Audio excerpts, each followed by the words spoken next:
Okay, so a couple things I mentioned, because your setup in general is pretty good. Club face is squared up behind the center of the ball. Club and ball in the middle of your stance for a 7-iron or a club like that's perfect. Grip, both hands were working pretty well as a unit. No real issues there. The things were feet too far apart.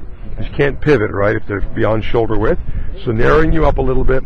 You can actually use a mirror at home to kind of reenact a setup from two different angles to A, get used to what the stance should really feel and look like, and on the down the line angle to see that you got your head up, that you're more in the balls of your feet, you're not standing back on your heels, right?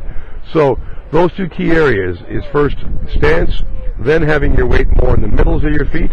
And when you can do that, as I mentioned earlier, it's easier to lift your head up and your chin out, right? If I'm on the balls of my feet, I can actually lift up my head and still see the ball. If I'm back like that, I can't, right? So that kind of verifies that you're in that position as well, which is good.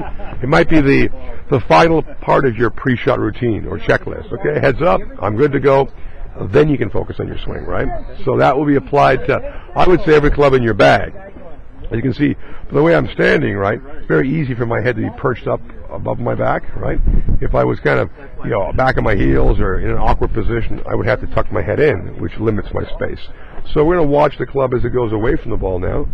So the golf club goes back with your arms in a pretty good position, straight back. Then about here, you end up hinging your wrists and picking it up. See your legs spread apart?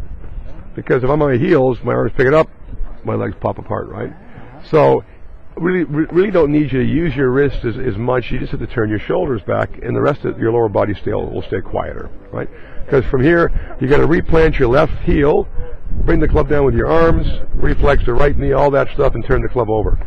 And you can see even your follow through is a little bit restricted as well. And the last couple swings you make for me at the end, you actually are able to start turning your whole body through. So that'll come. It's almost like a chain reactional motion due to a better backswing. We'll finish that.